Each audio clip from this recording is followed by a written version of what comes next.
Even before reaching the capital, Alex could see the giant black tower that dared to reach the skies. This was bigger than any towers he had seen in any city he had been to. Not only was it tall, but it was also rather wide too. Ning wondered how many people the tower could fit. The sun was just rising when he finally reached Demir City, the capital of the Sarian Empire. Demir City was a massive city that was half surrounded by Balan Lake on one side, while the other side had a river that marked the start of the city.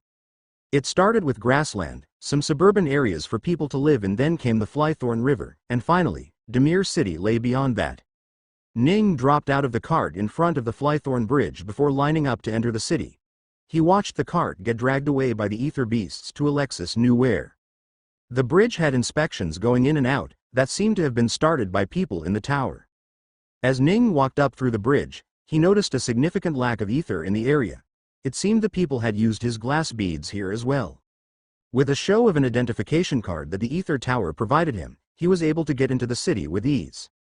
He brought out a clock to look at the time. There was still a good 3 or so hours before the recruitment would start, so he decided to roam the city.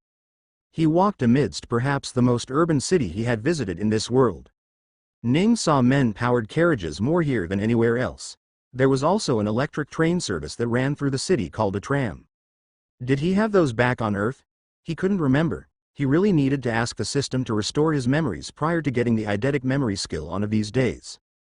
He walked along the morning streets that were still somewhat empty, compared to what he thought it would really be once everyone left for their job. The store signs were still lit up early in the morning, and Ning found a small diner nearby. While having a high ether rank improved his body quite a bit, it still didn't stop him from feeling hungry after a day. He had eaten nothing but fruits the last 2 days, but now, he wanted something better. He got into the diner and sat at an empty table, and ordered himself some breakfast. As he waited for his breakfast to arrive, it felt like the city just woke up and suddenly everyone started moving at once. Ning could see a massive number of people walking left and right from the window of the diner. Many people also entered the diner, and before his food even arrived, it was getting crowded in there too. Ning's food finally arrived, and as he was about to eat it, he heard the loud voices of a few people that walked in. Ning looked towards the door to see a group of 4 people, 1 girl, and 3 boys, who seemed to be quite young. It was one of the men that was really loud, saying things like, "Why the hell do we have to eat in a place like this? Let's just go to a proper restaurant." The man who spoke had long black hair that fell to his shoulders and wore flashy shirts and pants that showed that he might have been a noble from birth. "You idiot. Restaurants don't open this early in the morning. Just thank your luck that there was a diner here. Otherwise I would have just resorted to buying normal bread for food," a man of similar height, but not as much flashiness in his clothing said. Ning stared at them with a slight shock in his eyes. The men turned around, looking for a spot, and saw Ning staring at them. Since Ning's table was the only one that could house them all together, they walked towards him. "Hey brother, do you mind moving to that table? We need a place to sit," the men said. "There is plenty of room here. Why don't you just sit?" Ning asked. "Please brother, we are in a bit of a hurry to go take part in the tower's battle force recruitment. If we don't hurry, we will miss it," the third man with a long face said. Ning smiled. "What a coincidence. I am going to the tower too.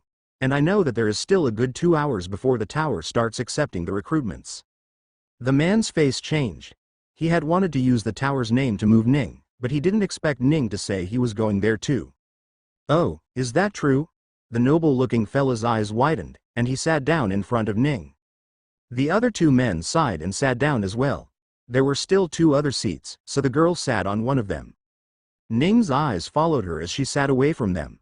"I am Banrod Wilkers, nice to meet you," the noble guy said. "I'm Terran Forn." Ning shook his hands. He shook the other 2 men's hands as they introduced themselves as Harris and Peter. When it came to the girl, Ning stopped for a second before deciding to offer her a handshake as well. "Ah, brother," Banrod Wilkers just shook his head. Ning made a confused face and dragged his hands back, but he understood what was happening. After all, that was his plan, to act like he didn't recognize her. "I'm sorry. I am a germaphobe," the girl said to explain why she didn't accept his handshake. "It's fine. Everyone is different," Ning said with a smile. "Thank you." The girl gave a nod, her black hair falling before her. She pushed back her hair and introduced herself to Ning. "Hi, I am Rachel. After reporting the evil person to the administration, Rachel had never seen Ning afterward and soon forgot about him. Since Ning's name was never publicized beyond being called an apostle, Rachel didn't realize that it was him that was distributing the scrolls around the Xandria Empire. Not that she cared about the scrolls at all. Given how bad they were compared to her own ability to gather ether with just a touch, she didn't need to use the absorption techniques at all. After that, she spent the next 2 years on doing nothing but concentrating on her education and learning as much as she could from the tower. With how well she did in both written and practical exams of the tower, the president decided to not keep her in a small place like the Xandria Empire and sent her over to the Sarian Empire. So, about 2 weeks ago, she left to take the recruitment test for the battle force everyone and their mother wanted to get into. She went from Xandria to Odrain, to Shalar, where she met the other 3 men in her group, and finally took a train from there directly to Demir City this morning. Now, she was sitting in the diner, next to Ning, who she had no chance of recognizing. Ning looked at her and the other men, and couldn't help but raise his eyes a little. 2 Ether Magisters, and 2 Ether Kings. This wasn't a random group of people. Ning remembered Rachel being an Ether Magister back in Xandria over 2 years ago. It seemed that they had focused on her and helped her break through during the last 2 years. As for Banrod, he likely had his family's help in reaching Ether King before the age of 50. The other 2 men were Ether Magister, but that was quite a feat as well. "Where are you from, Brother Terran? I thought the tower sent everyone through Shalar," Banrod asked. "Oh, I'm from the Freelands," Ning said. "So I didn't have to go to the kingdom, and instead came through the principality." "Oh," Banrod said, not expecting Ning to be from the Freelands. As far as he knew, only poor people who could not afford their own land lived there. "Does the Freelands even have trains?" Harris asked. "No," Ning said. "I came in a horse-drawn cart." "What?" Banrod shouted. "You came from Freelands to Losmana in a horse-drawn cart?" "No, I came all the way to this city in the cart," Ning said. "What the hell?" The other members were stunned too. They were about to say something but kept their tongue. They didn't want to call out how poor Ning was compared to them. Ning smiled since their thoughts were so plainly written on their faces. After finishing their breakfast, Ning walked together with the group and roamed around the city for the next 2 hours to get used to how the city looked. By now, it was 11 a.m. in the morning, so the city had fully woken up. The 5 of them made their way to the tower finally. All 5 of them looked in awe. The tower was in fact the tallest thing they had ever seen in their entire life. The tower went up nearly 100 floors, making them wonder how it was even possibly standing strong. The passerby looked at them and chuckled to themselves, immediately realizing that it was the 5's first time looking at the tower. "Let's go in," Ning said and moved on. The other 4 nervously walked in with them. The inside of the tower was not different from the other towers they had been to. The ground floor was an open floor with only massive pillars blocking their views from seeing everything. Ning walked towards the center where he could see some people sitting with a desk in front of them in what looked like a reception. For some reason, the area they were standing on was unusually bright as well, making Ning curious about how many bulbs they had to use to get such brightness. When they walked over, Ning finally realized what it was. The middle section of the tower was actually hollow all the way to the top. From the center, the tower looked like a set of flat cylindrical rings, stacked all the way to the top. At the center of it, where the empty area lay, there was actually a massive statue that went up to at least 20 floors. Ning looked in awe at the statue of Alexis. Not only was the statue massive, but it also looked well kept. The reception area lay on the open area where the light shined through from the top. "I wonder why the tower is so religious," Harris questioned from the side. "Maybe the older people who joined the tower believed in the religion of Ether," Peter asked. "Don't worry about that, just get ready for the test," Banrod said and walked towards the receptionists to ask where the test was being held. They were each given an id of a sort to hand around their neck before they went up to the 3rd floor to wait for the test. When it came to their turn for them to check for Ning's, the receptionists frowned a little. "Sir, it says here that you don't have to go through the test and can just go report as a new battle force member," the receptionist said quietly, as the other 4 were already walking away. "It's fine. I wish to take the test anyway," Ning said. "Are you sure? You were recommended by Supreme Mirasi, you know?" the receptionist said, wanting Ning to see how great of an opportunity he was missing. "It's okay. It's my choice anyway, right?" Ning asked. The receptionists couldn't help but nod. Ning then got them to get him a similar card to put around his neck, and he went up the stairs. He reached the waiting hall where a lot of people were already waiting. Just a few more minutes and the exam would begin that would make or break their future. Ning and the rest were brought to a giant room that seemed to be a training hall. In the middle of the hall was a 20 meters long and 10 meters wide metal stage that rose 10 centimeters off the ground. Ning wondered how this stage even came to be. There was no way someone brought what was basically a massive metal sheet all the way up the tower. Even in pieces that would be an impossible task. So the only answer Ning could see was that someone had directly made it on this room. Ning was sure he couldn't make this thing even if he wanted to right now. Even as an Ether Saint, that looked like an impossible task. An Ether Supreme could likely do it, but that would require them to put a massive amount of effort into releasing all the ether they had. With how slow their ether absorption likely was, Ning didn't think this to be true either. So, the only possible culprit for bringing forth this giant metal sheet was very much likely someone higher than Ether Supreme. A face floated into Ning's mind, the Lord of the Tower. Perry Thatcher, he had named himself. Ning looked around and nodded. If it was him, he could easily make this and more. A short man with purple hair stood on top of that metal sheet, looking at all 100 or so new arrivals. The man wore a silver robe that made him stand out a lot. Tristan Grant, one of the 3 Supremes of the Tower, was tasked with finding the best of the best to be part of the Tower's battle force. That was what Ning's ether analysis told him. "You don't need to know who I am," Tristan said. "You only need to know that I am the person who will be the person that decides whether you can become what you came to be or not. Since you are all here to serve the Tower and the world, I will give you all a fair chance at victory." The men and women from the crowd looked with confusion, but no one dared question anything. The man took one step forward and a gust of air sent him flying down to the ground, off of the metal platform. "All right. Everyone, on there, now," he said, pointing towards the metal stage. People didn't dare slow down and immediately rushed to the metal stage. As far as they knew, the test could have already started. Once all 100+ people were on there, Tristan nodded. He slumped back onto empty air, and a chair formed beneath him, catching him as he sat down. A gust of air at first, and now a chair. Tristan had created 2 different things from what the participants could see, making them assume he was an invoker. However, Ning didn't get taken in by the lie. With his ether analysis, he had already seen that the man was actually a dual awakener. If this trend were to continue, Ning was sure that the final Supreme of the Tower was also a dual awakener. Given how unknown this man was, Ning was absolutely sure that the Tower hid information about these individuals as much as they could. Which was why he hadn't even heard of their names yet. The man lazily looked at the participants on the stage and gave a big yawn. "Okay, now separate and go as far apart as you can," he said. Everyone did as they were asked, and now everyone was at least a meter away from someone else. "Okay, on the count of 3, you will fight until there are only 20 of you left. 1.2.3. Go." "Huh? What? Do we fight now?"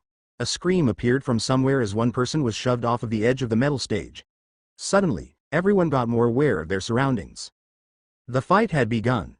A person tried to follow what the first person did and push Ning off of the edge he was standing on as well.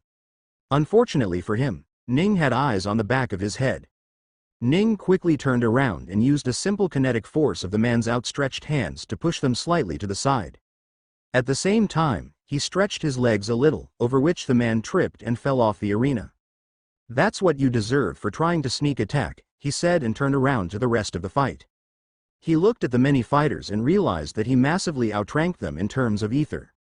The best he could see here was an ether emperor girl who fought like a tempest on the battlefield.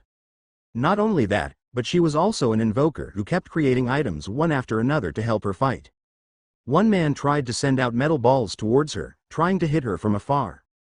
The girl saw it and instantly created an object on her hand that was immediately pulled to the ground for some reason.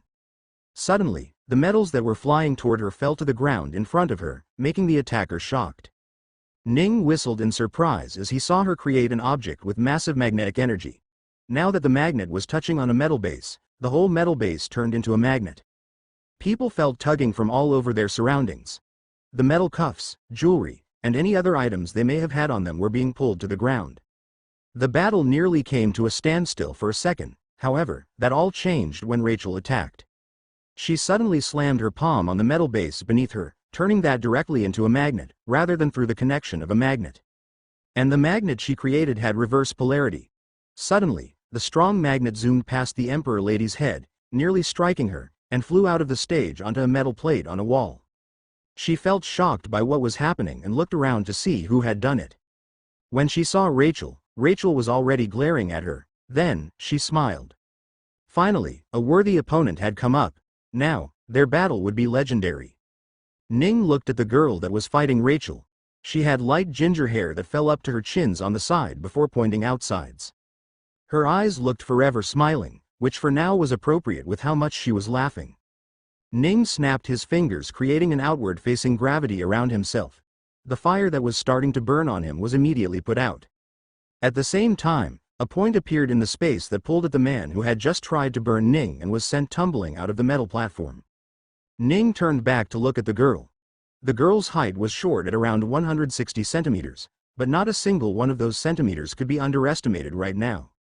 Throwing objects at each other, making fire, disrupting them with sound, making each other's feet stick with magnetic force. The two fought each other with some of the most unconventional tactics an ether user could fight with. Ning was surprised by how easily they were able to switch from one energy to another. The other examinees had already left them alone, giving the two a section to fight on. Ning's eyes flashed from side to look at this mess of a battlefield. He couldn't, for the love of God, understand how this could be fair at all. The first guy had fallen out of the stage before the fight even properly began. If he wanted to teach them that the world was unfair by claiming the test to be fair, he is certainly doing it correctly, Ning thought. Banrod seemed to be having fun fighting the people around him. Peter and Harris on the other hand seemed to have already fallen out of the stage. Hira, the girl with the ginger hair, suddenly placed her palm close to the ground, bringing Ning's attention back towards her. What is she doing? Ning thought. He knew that one didn't reach Ether Emperor without any help. The girl was certainly being treated by the tower like a princess. Which meant, she had something that the others, even Rachel, likely didn't. That was the ability to become a powerhouse when she grew. Her ability as a dual awakener. Ning could almost guarantee that she was being groomed to be the next supreme of the tower. Which was why she had so much battle instinct driven into her. They treated Rachel well enough for her to reach Ether King, but Ether Emperor would still take her quite a while. Ning fought another guy as he used body enchantment to pick him up and throw him out, but his focus remained on the girl and her palm that was on the metal surface. Metal, Ning suddenly realized something. Within a split second, he grew a few centimeters taller. Rachel seemed to have realized as well, and she grew a bit as well. Only she didn't grow the same way as Ning did, but instead by flying a little. A massive jolt of pain shot through everyone's body for a split second, making them stiffen up and fall to the ground. Hira shook her hand as numbness took over it as well. She hated the fact that she hadn't yet learned how to create electricity onto an object without using herself as a dummy conduit. She needed to think of electricity passing through her to send it into the ground. However, she had done it. She looked up with a smile to see everyone she had defeated, only to see a fist stop inches before her. Rachel had been this close to punching Hira while she was distracted, but she had been stopped by someone else. She looked to the side and saw the examiner casually put forth his arms to stop Rachel from attacking. Sigh, I didn't think you would be stupid to use an attack to bring down almost all of them, Tristan said as he looked at the groaning men and women who were struggling to stand up. It would take them a while to get back to being fine. The other men and women who had fallen out off the stage already didn't know whether to call themselves lucky or not. They had lost the exam, but they also hadn't had to feel the electric shock that put them all in pain. All right, you three win, the man said. Hira's eyes changed, and Rachel looked to the side as well. Only then did the two of them notice Ning casually standing with a dumb smile on his face. At the last second, he had guessed that Hira was going to create electricity directly onto the ground, which was why he created an inch or two tall rubber soles beneath his foot. Most of the others had been wearing shoes with metal soles, so they fell victim to the electricity. Well, that was easy, he thought as he looked at the fallen victims. Then, ignoring them, he walked off the metal stage. Hira and Rachel did the same, as the ones on the ground finally got up. Once they started enchanting their bodies with ether, they started feeling much better. Rest for a bit, the examiner said and closed his eyes as if to sleep. The group didn't understand what was happening, but they did as asked. They really needed the rest. After 5 minutes, the man opened his eyes and said, "All right, back on the stage, now." The ones that thought they had a chance now immediately rushed to the stage. The man then looked to the side and asked, "Do you want me to repeat myself?"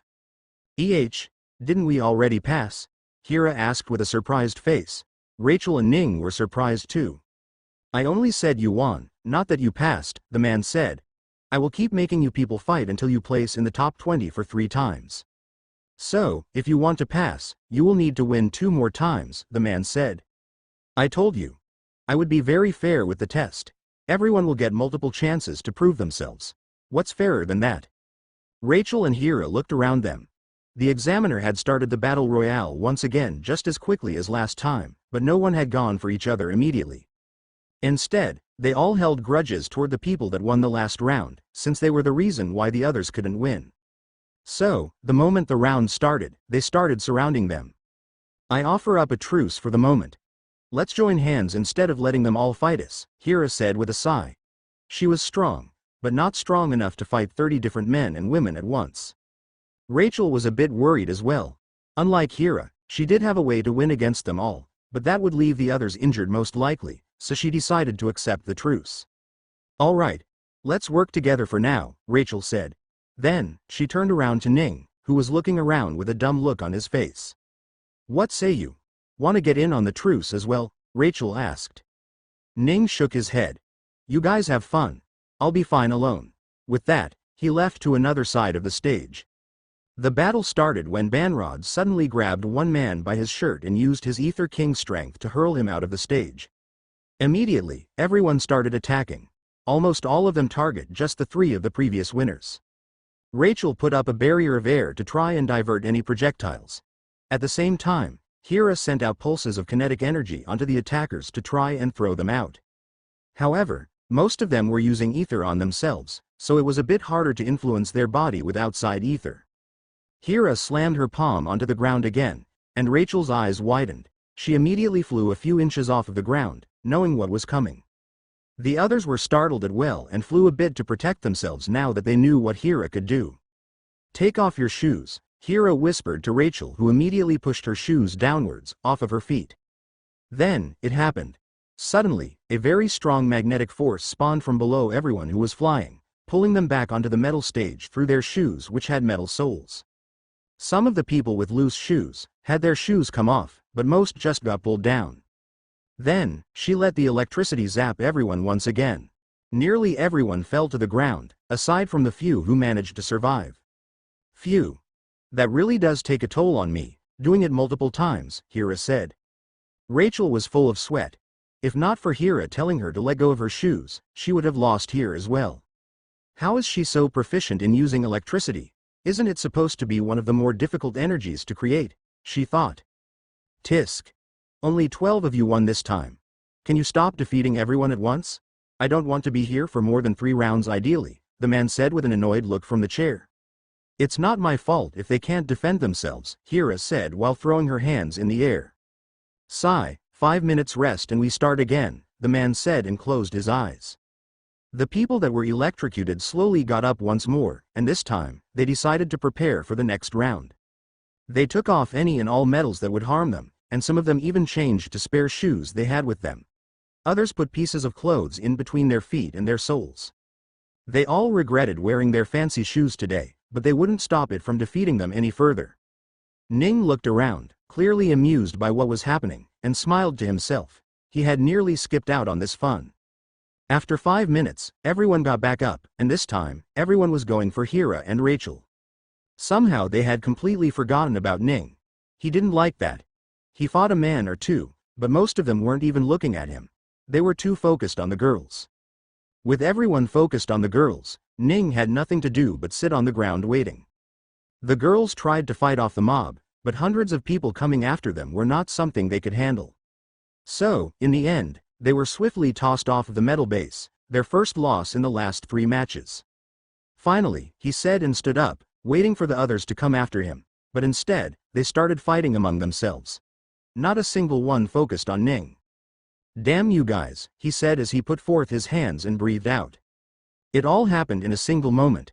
Suddenly, the natural gravity that his body produced was amplified hundreds of thousands of times, and then, it was reversed.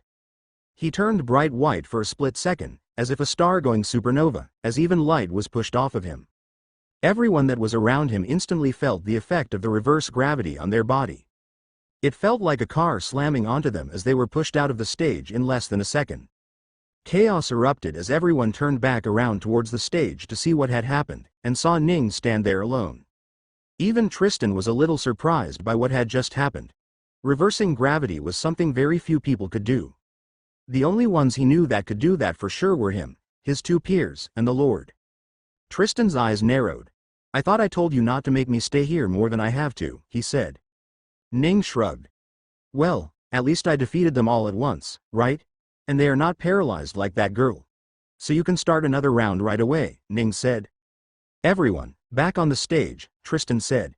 Ning smiled and went to sit beside him. He had become the first to win. After Ning was done, Hira, Rachel, Band, and 16 others passed after 3 more rounds to become a member of the tower's battle force. They were now the primary strength of the tower that would be called anywhere to fight off evil and opposition. Congratulations on joining the force. Go get yourself assigned to a team. Starting today, you will start serving the people. Tristan left without explaining anything. Once he left, a group of men and women entered with medical equipment and started working on anyone that might have been injured. Aside from a few twisted ankles and bruised muscles, everyone was surprisingly fine. Everyone had kept themselves from using attacks that would harm others in the long term. Even Ning's reverse gravity and Hira's electrocution lasted a fraction of a second to not hurt them. Once they were all healed, they were taken to a different room that looked like an auditorium. A man by the name of Himmer stood on the podium and started giving a speech. "You are unlucky," he started, making everyone confused. "You are unlucky in the sense that you will now have to do what no one before you had to do and no one after you will have to do. The world changed 2 years ago before the last group joined, but no one had yet to move with the changes. So, they were able to integrate into the force before the chaos erupted. However, now you will have to fight off the evils that spawn from this chaos, and bring order to the world before you even get a chance to see what your rooms look like. Such pity. How unlucky you are." The man's eyes suddenly changed as pity switched to seriousness. "Will you let the evil grow just because you aren't used to fighting it yet?" the man asked. "No, sir," everyone answered. "Will you let your luck stop you from triumphing against evil?" he asked. "No, sir," everyone answered even louder. "Are you going to act like a coward and bring shame to the force?" the man shouted. "No, sir." Their screams were reaching a crescendo. "Good, now go out there and don't return until you have made this world a little safer for the others to live in." "Yes, sir," they shouted. The man nodded firmly, proud of the new recruits, and left the stage. A woman walked in his stead, holding a sheet of paper, and started speaking. "Rachel Stera, report to Captain Osted in 3rd Brigade. Visa Marcus, report to Captain Himmer in 8th Brigade. Banrod." The woman spoke everyone's name and where they were assigned to. She spoke the names of the 19 different new recruits and stopped for a few seconds before putting her notes down. "Who is Terran Forn?" she asked. Ning rose his hands. The girl checked Ning for a bit and looked down on her notes. "You are requested to not join any of the teams for now. The tower has yet to decide one for you," she said. "Huh? Why not?" Ning asked. "I don't know. You might be important to the tower for all I care. I am just letting you know what was sent to me on this piece of paper. If you want to learn any more, go ask someone higher than me," she said. Ning wanted to say something, but there was nothing he could say. Damn these people. Are they trying to keep me locked up because I'm the only source for their ether, he thought. "Oh, he's here, is he?" A voice came from outside the door of the auditorium as rather resounding footsteps came closer to the group.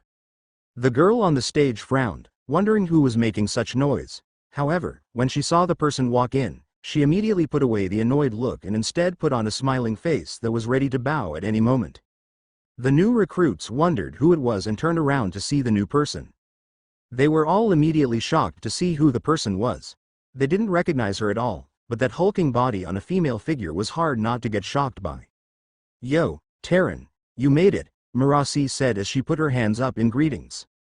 Ning was a little surprised to see her here too. "Lady Marasi, it's good to see you," he greeted her back. Hira's eyes narrowed as she immediately recognized who she was. After all, her dream was to be someone just like her. As for the others, a few of them got gears in their heads turning after hearing the name. Lady Marasi, what are you doing here? The girl at the stage came down to speak with her. Oh, nothing.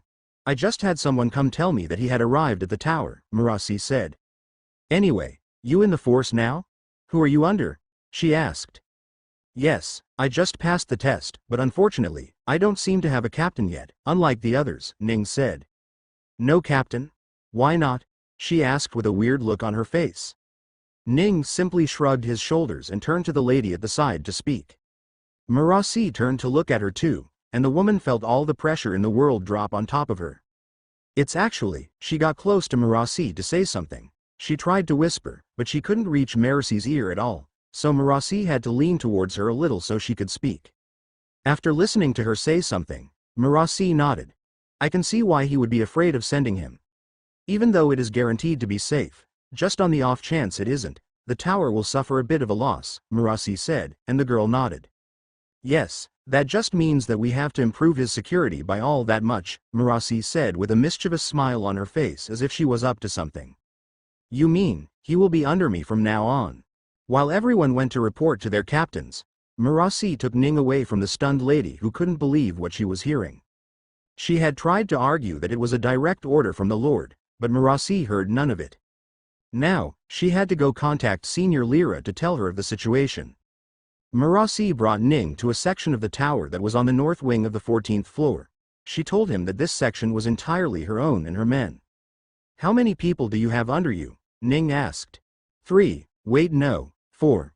Now that you're here, she said as she walked through the door. In a common room, with multiple sofas all around were 2 figures seated on it. One of them was a girl that was just a tad taller than Ning. She had short hair with dark skin and a well-muscled body. She looked like someone had tried to create Marasi from scratch, but lacked enough materials. The other one was an old man with a wrinkled face. However, everything else about him made him look like a youth, instead of an old man. Well-kept hair and beard, fashionable clothes, a few jewelries, etc. He held a book in one hand, and some sort of wine in his other. He seemed to be enjoying his time. The girl turned her head around towards Marasi, but they squinted her eyes when she saw Ning. That was not a person she recognized. Who's this? She asked, her question bringing the old man's attention to Ning. Nice, you all are already here, Marasi said. Let me introduce you to the newest member of our group. This is Terran Forn. The old man gave an indifferent look as he nodded towards Ning as a greeting and went back to reading his book. Marasi walked ahead and kicked the old man's sofa, tipping him over, and getting his wine all over his clothing. You old fart, listen to me when I introduce someone, Marasi said angrily. The old man quickly stood up and wiped the wine from his clothing. Lady Marasi, that was uncalled for, he said. I'm introducing a new member, stop acting like you're somebody big, she said. Lady Marasi, I was merely reading my ass. Since when can you read? You illiterate old fart, Marasi said. The old man's face reddened a bit. Ahem, I don't need to know how to read to look at pictures, do I? He said. And what's that drink? You can't even hold alcohol, Marasi said. Juice, of course, he said. Sigh, this is going to be your teammate from now on, Silver's Harkin. He likes to show off a lot, despite his old age, Marasi said. That is, I am Mercy Kerr, the girl spoke on her own. Yeah, that's Mercy, my sister, Marasi said. Ning greeted both of them. Mercy didn't show any respect while she kept glaring at Ning instead. Why do we suddenly have a new team member, sister? She asked. I thought you were sleeping right now. I was sleeping, but I woke up when I heard he had arrived. Do you remember that thing I told you nearly 2 years ago, about me losing? Marasi asked. Suddenly, Mercy's face changed, and finally looked at Ning with some curiosity. Was it him? She asked. Yes, Marasi said. I want to fight him, Mercy said suddenly. Ning was a little taken back, but when he thought whose sister she was, it made sense. Dear God, both of these sisters are battle fanatics, aren't they? They may just be able to kill me, he thought. Later, Mercy. He's new here, so let him acclimate to the tower, Marasi said. Then, she turned towards a sofa on the right-hand side of the room where no one was sitting. Right, and that right there is a Lekor Bright, one of the tower's best ether users, Murasi said as she pointed to the empty soft. Ning obviously didn't see him, so he let ether flow into his eyes and his vision shifted to one of purple haze. A weird glow appeared on the sofa in the shape of a human. Once Ning activated his heat vision, he could say for certain that there was a person on that sofa. "Hello," Ning said towards the empty sofa. Mercy and Silvers looked at Ning with a confused look as they glanced towards the sofa. "Is he really here?" Silvers asked. "You idiot, you need to be more careful of your surrounding." A voice came from that direction as the light illusion disappeared and a young man showed up. "Elekor? When did you get back?" Silvers asked with a look of surprise that didn't belong to the face of an old man. Mercy looked surprised as well and turned around to Ning. "Did you know he was there, or just guess?" she asked. "I knew," Ning said. "Not bad, new kid," Elekor said as he looked up and down at him. "You're the one who beat Captain, huh? You must be quite strong then," he said. "Of course not. How can I be as strong as a Supreme? We merely fought without ether," Ning said. Elekor looked at the size difference between Murasi and Ning before saying, "That's actually more surprising." "All right, stop talking. Since I woke up, I might as well do something. Any new reports from Burning City?" Murasi asked. "Well, where would you like me to begin?" Elekor asked. "Just tell me if the reports are correct or not," she said. Yes, they are correct. In fact, I believe the seriousness of the situation might have evolved a bit," Elekor said. "How?" Murasi asked with a quizzing look. "I hear one of the Saint-rank terrorists decided to aid them," Elekor said. "Oh," Murasi's eyes change. "Saint-rank you say?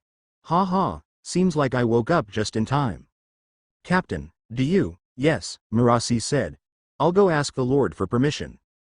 As soon as Murasi left to speak with the Lord, Mercy jumped on Ning and started pestering him to fight against her. Ning tried to refuse, but the pestering got too much, and in the end, he accepted. Mercy quickly dragged him to an empty area with a padded floor, perfect for fighting. Elekor casually followed them, while Silvers was quite interested in the fight. "Hey, Elekor. How strong is he?" Silvers asked slowly. His vision changed slightly, trying to see the amount of ether in Ning's body. "Oh, he's actually very strong," Elekor said. "He may actually be an ether emperor." "What?" Silvers said in shock. He then immediately lowered his voice once more. "Ether emperor? He's as strong as me and Mercy?" "Yes, although not very surprisingly," Elekor said. Why is it not surprising?" Silvers asked. That's a secret that if anyone figures out I know, then my head would be won a plate tomorrow," Elekor said and then stopped speaking. Silvers pestered him a bit, but Elekor didn't give in. If anyone found out that he accidentally overheard the information about Ning being able to create ether out of nothing, the tower would certainly execute him to keep the secret. "That reminds me, how did he even get put into our squad? The tower should be doing everything to keep him from harm's way," Elekor thought. Ning stood on the stage, staring at the less buffed-up version of Murasi.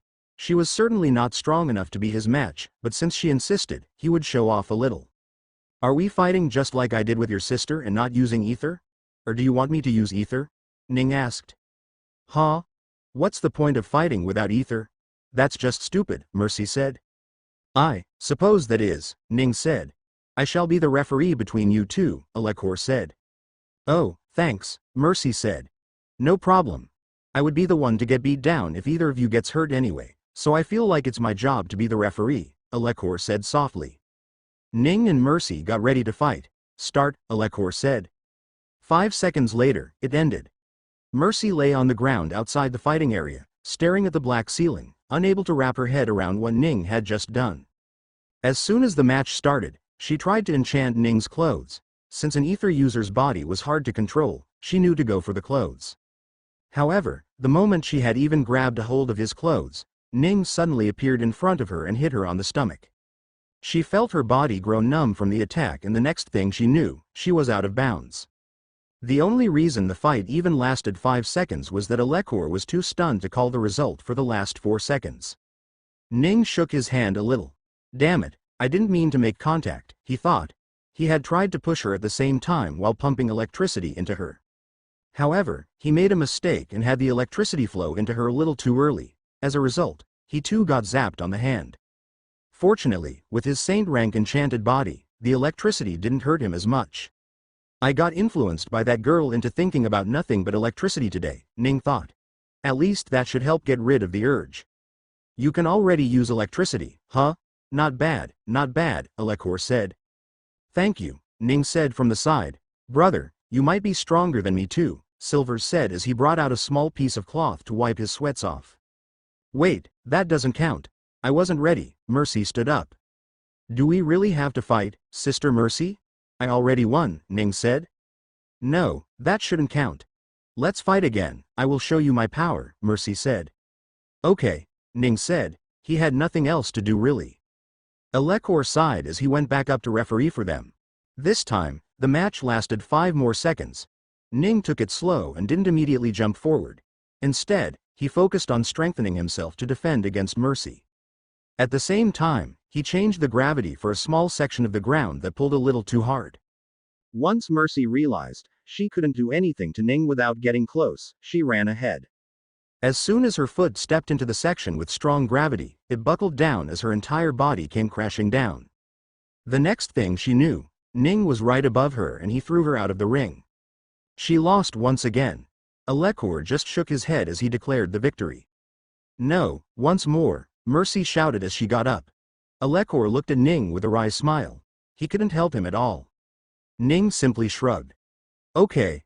They fought nearly 10 different times, and not a single one of them went above 25 seconds long. Each time, Mercy would lose to either electricity, magnet, or gravity. No matter how much she prepared, she couldn't stop those 3 things from interfering in her attacks.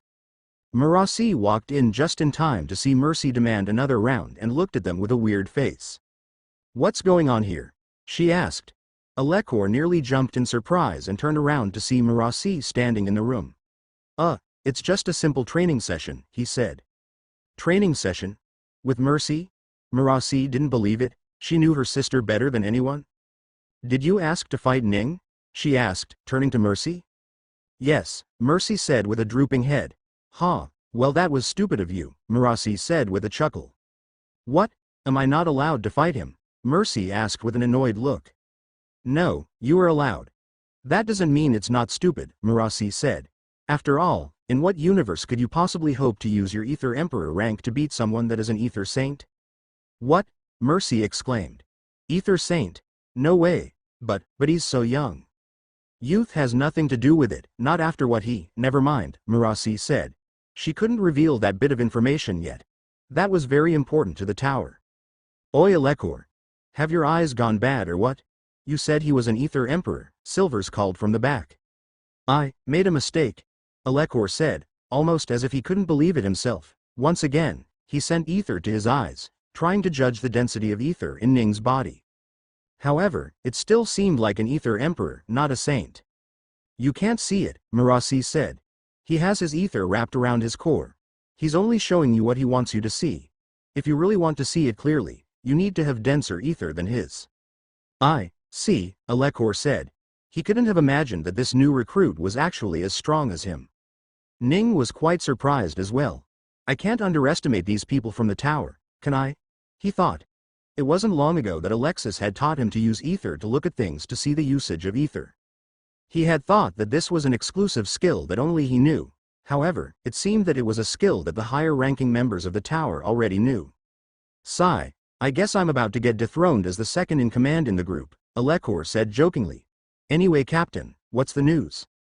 Bad, Mercy said, suddenly remembering her conversation with the Lord.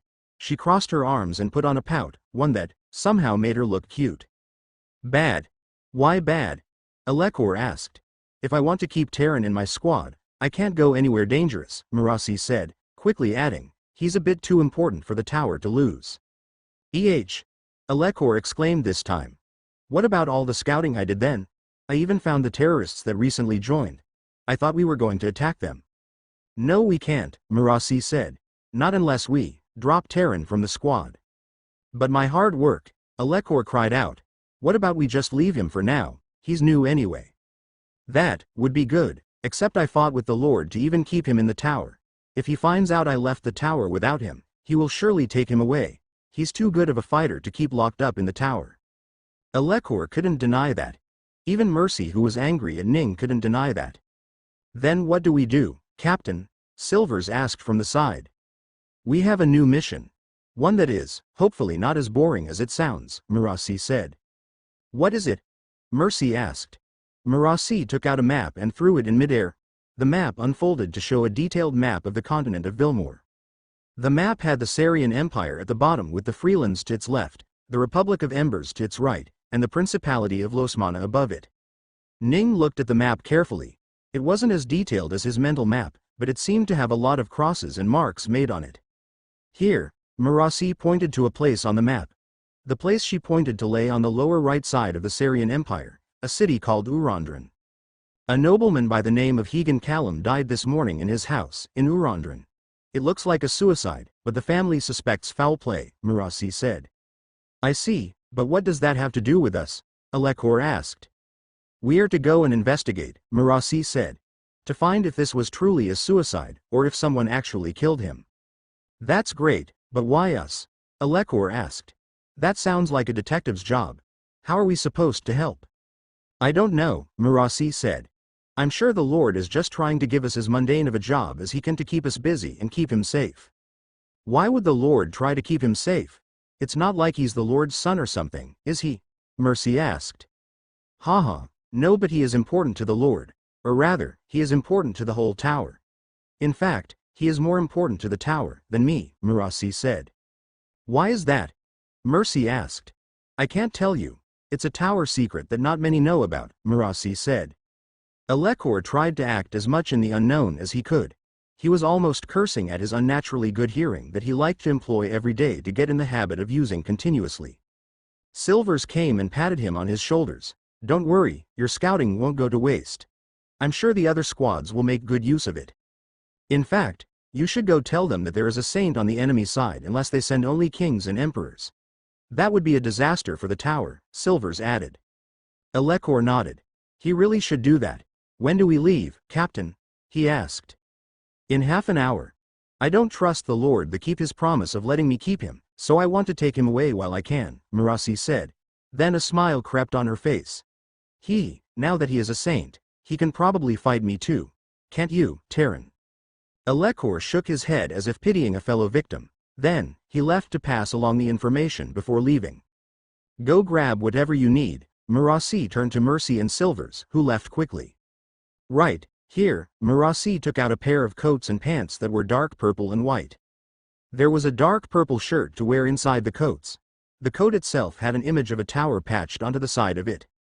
On the other side, there was a sword and staff crossed together. This was the uniform of a member of the battle force.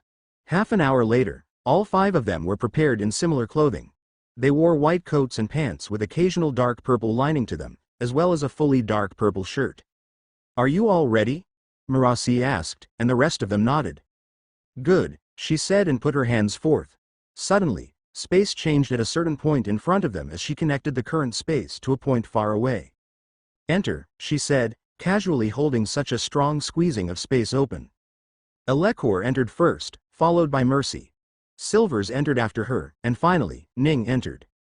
When he appeared on the other side, he suddenly felt all effects of gravity leave his body as he freely started falling to the ground. He tumbled through the air as he tried to stop his spinning and then started to fly. Oh, not bad. Alekor's voice drifted into his ears. He was using ether to directly put sound energy into Ning's ear to speak at such height. Ning nodded and slowly drifted to the ground, which was about 300 meters below him. He landed on top of an empty mountain, with hot air flowing towards him from the north. The land looked barren, but that was just the mountain. North of the mountain was desert, like all the north in this continent. South of that was a forest, large and green. Just beyond that forest was a city that looked halfway between modern and medieval. There was a massive stone keep in the center of the city, making it look quite medieval, but aside from that, the trains and carriages made it feel like a modern city. Mercy flew down, next to Ning and the others. Did he need help? She asked. Nope. Within moments of jumping through, he got back his balance, Alekor said. Ooh, not bad. Mercy turned towards Ning. Ning nodded as if thanking them for the compliment, but on the inside felt a little weird about it all. After all, it was so easy. That's Urandran, right? I brought us to the right place? Marasi asked. The geography looks like it. Let's go and ask, Alekor said and started flying. The rest of them flew behind him. Now that you are a saint, you should start learning how to open portals too. It's a convenient way of traveling since you can go such far distances in a single step, Marasi said. I can indeed do that, Ning said.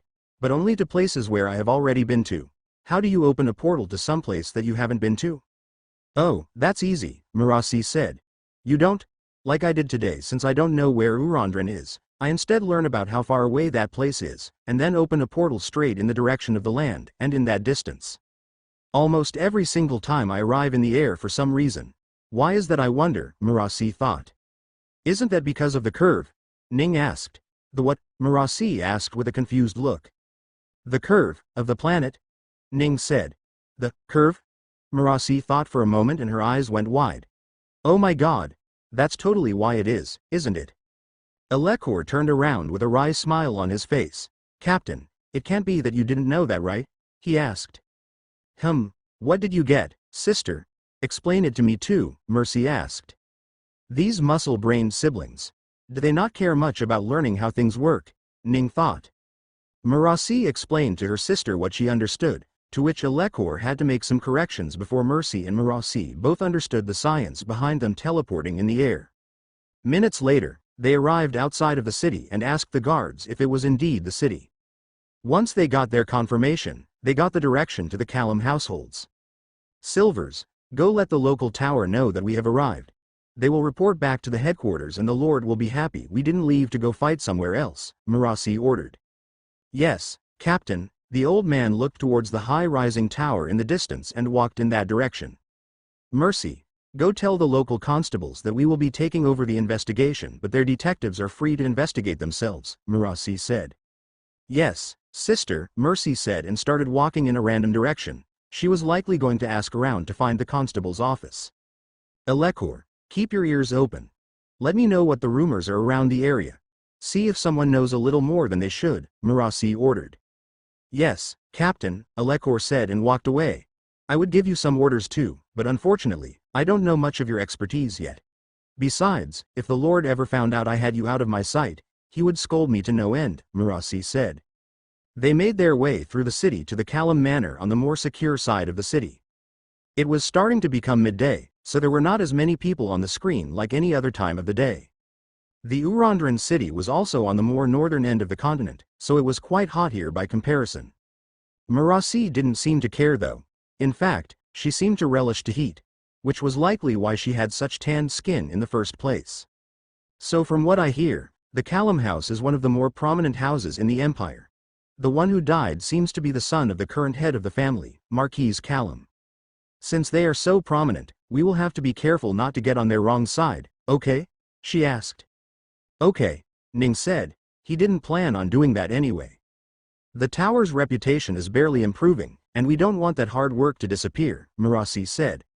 Although, you can punch him in the face if he starts talking shit to you.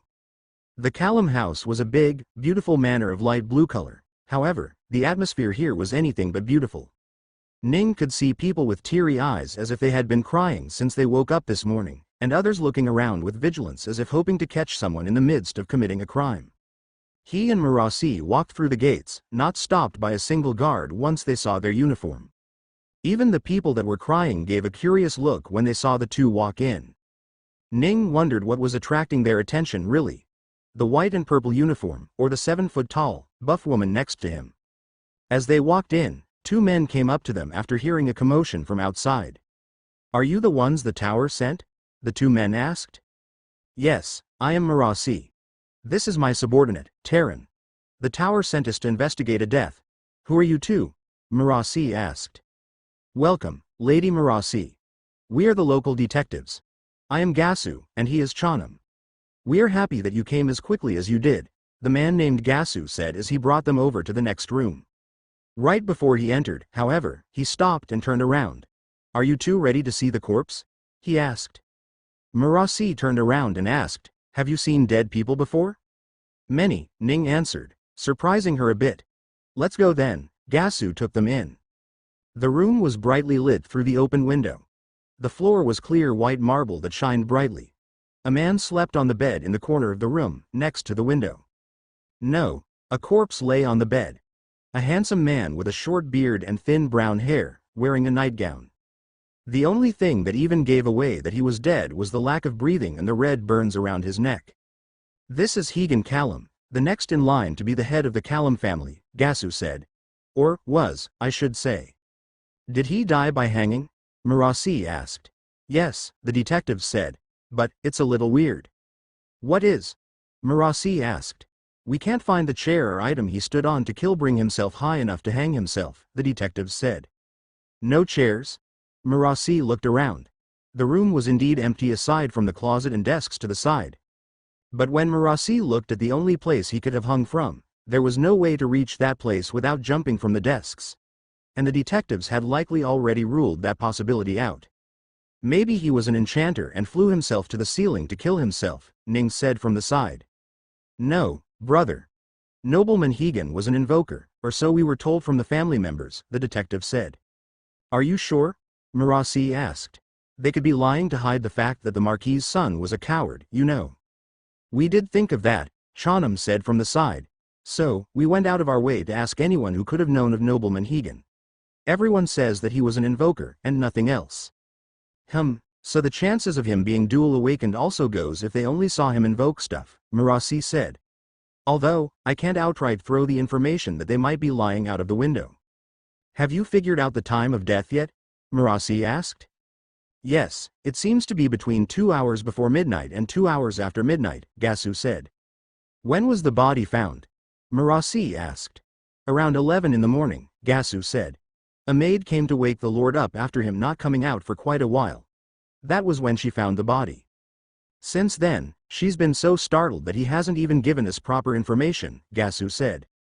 All right. Let's go see if she's willing to talk now, Marasi said and walked out of the room. Ning followed her out, but just as he did, he slammed onto her back. Marasi had suddenly stopped walking. A man stood in front of her, with hair that was more gray than black. The hairs were long enough that they looked long but short enough that they couldn't be tied together. The old man had the hair perfect greased up slick behind his head and was now walking towards them with his cane in hand. Are you the ones the tower sent to find my son's murderer? The man asked, his neck bent backward, trying to look at Marasi's face. We would like to figure out if this is indeed a murder before we go find the murderer, sir, Marasi said politely. You? How dare you? Are you trying to say that my son killed himself? The man instantly raged. Ning realized who this was now. This was Holden Callum, the Marquis. For a man who had just lost his son, he was quite energetic. Is this how he is processing the grief? Ning wondered. Lord Callum, I am making no such accusations. However, you need to understand that we cannot make judgments without coming to a conclusion. Without learning whether it is a murder or not, we cannot go out looking for murderers, Marasi said. Are you saying that you have doubts about my words? That you think there is a chance in this world that my son could have killed himself? The man asked. There is a chance for everything, Lord Callum. We cannot ignore the. You truly dare besmirch our family, the Lord cried out as he put up his cane. I shall teach you a lesson. He swung down the cane with a force that was not normal to an old man. This was the strength of an emperor enchanter. Marasi casually brought up her hand and caught the cane midair. Suddenly, her polite aura changed to that of some fearsome creature. Holden Callum. Marasi shouted. Is this how you show respect to someone older than you? Marasi's supreme rank power was on full display as the air moved around her as if to showcase her fury. Is this how you show your respect to a supreme? Marasi asked, her eyes like a deep abyss that would swallow the old man with not even a single bone remaining. Holden Callum finally felt something aside from anger, he felt fear. You think you can tread all over me just because I try to show some respect for you during your mourning period.